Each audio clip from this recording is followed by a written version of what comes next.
HM. Nagesh ರವರು ಸಂಸ್ಥಾಪಿಸಿರ್ತಕ್ಕಂಥ ಅವರ ತಂದೆಯ ಹೆಸರಿನ ಮರಿಗೌಡ ಚಾರಿಟಬಲ್ ಟ್ರಸ್ಟ್ ಅಸ್ತಿತ್ವಕ್ಕೆ ಬಂದು ಹಲವಾರು ಜನಪರವಾದಂಥ ಸಮಾಜಮುಖಿ ಕಾರ್ಯಗಳನ್ನು ಸೇವೆಗಳನ್ನು ಹಮ್ಮಿಕೊಂಡಿರ್ತಕ್ಕಂಥ ಸಂದರ್ಭದಲ್ಲಿ ಈಗ ನಮ್ಮ ನಾಡಿನ ಆಸ್ತಿಗಳಾಗಿರ್ತಕ್ಕಂಥ ಪ್ರೀತಿಯ ಮಕ್ಕಳನ್ನು ಗುರುತಿಸಿ ಅವರಿಗೆ ಬೇಕಾಗಿರ್ತಕ್ಕಂಥ ವ್ಯಾಸಂಗದ ಪರಿಕರಗಳನ್ನು ಕೊಡ್ತಕ್ಕಂಥ 18,000 ಸರ್ಕಾರಿ ಶಾಲಾ ಮಕ್ಕಳಿಗೆ ಈ ಒಂದು ಸೇವಾ ಕಾರ್ಯವನ್ನು ಹಮ್ಮಿಕೊಂಡಿರ್ತಕ್ಕಂಥ ಎಚ್.ಎಂ. ನಾಗೇಶ್ವರ ಅವರ ಈ ಕಾರ್ಯಕ್ರಮದಲ್ಲಿ ಇದು ಮಕ್ಕಳ ಕೇಂದ್ರಿತ ಕಾರ್ಯಕ್ರಮ ಆಗಿರೋದ್ರಿಂದ ಸೇವಾ ಕಾರ್ಯಕ್ರಮ ಆಗಿರೋದ್ರಿಂದ ಮಕ್ಕಳಿಗೆ ಪರಿಕರಗಳನ್ನು ಕೊಡುವ ಕಾರ್ಯ ಇನ್ನು ಉಳಿದಿರೋದ್ರಿಂದ ಹೆಚ್ಚು ಮಾತನಾಡಲಿಕ್ಕೆ ಹೋಗದೆ ಎಚ್.ಎಂ. ನಾಗೇಶ್ ಅವರು ಎನ್ವಿರಾನ್ಮೆಂಟಲ್ ಎಂಜಿನಿಯರಿಂಗ್ ಪದವಿಯನ್ನು ಪಡ್ಕೊಂಡು ಒಂದು ಕನ್ಸಲ್ಟೆನ್ಸಿಯನ್ನು ಪ್ರಾರಂಭ ಮಾಡಿ ಇತ್ತೀಚಿನ ವರ್ಷಗಳಲ್ಲಿ ಯಾವುದೇ ಒಂದು ಕಟ್ಟಡವನ್ನು ಪ್ರಾರಂಭ ಮಾಡಬೇಕು ಅಂದರೆ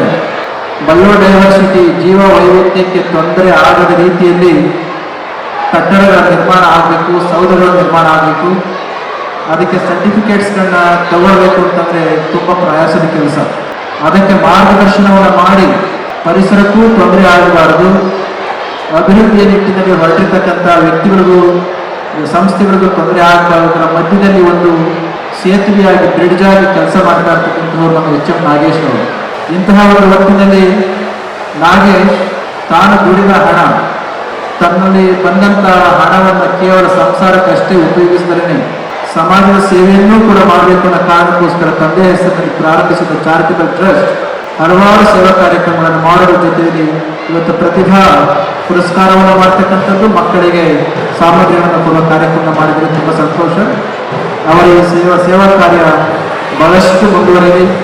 ಸೇವೆ ನಮ್ಮ ಬದುಕಿನ ಭಾಗವಾಗಬೇಕು. ಪ್ರತಿಭಾ ಪುರಸ್ಕಾರವನ್ನು ಪಡ್ಕೊಂಡಂಥ ಮಕ್ಕಳು ತಾವು ಎಲ್ಲೆಲ್ಲಿ ಸಹಾಯವನ್ನು ಪಡ್ಕೊಳ್ತಿರೋ ಅಲ್ಲಿಗೆ ಋಣಿಗಳಾಗಿರ್ತಕ್ಕಂಥದ್ದನ್ನು ನಾವು ಮರಿಬಾರದು. ಪ್ರತಿಭೆ ಒಂದೇ ಸಾಲದು, ಪ್ರತಿಭೆಯ ಜೊತೆಯಲ್ಲಿ ಮಾನವೀಯ ಅಂತಃಕರಣನೂ ಕೂಡ ಇರ್ತಕ್ಕಂಥದ್ದು. ಪ್ರತಿಭೆಗಳನ್ನು ಗುರುತಿಸ್ತಕ್ಕಂಥದ್ದು ಆಯಾಯ ಕಾಲದ ನಾಗರಿಕ ಸಮಾಜದ ಒಂದು ಕರ್ತವ್ಯ.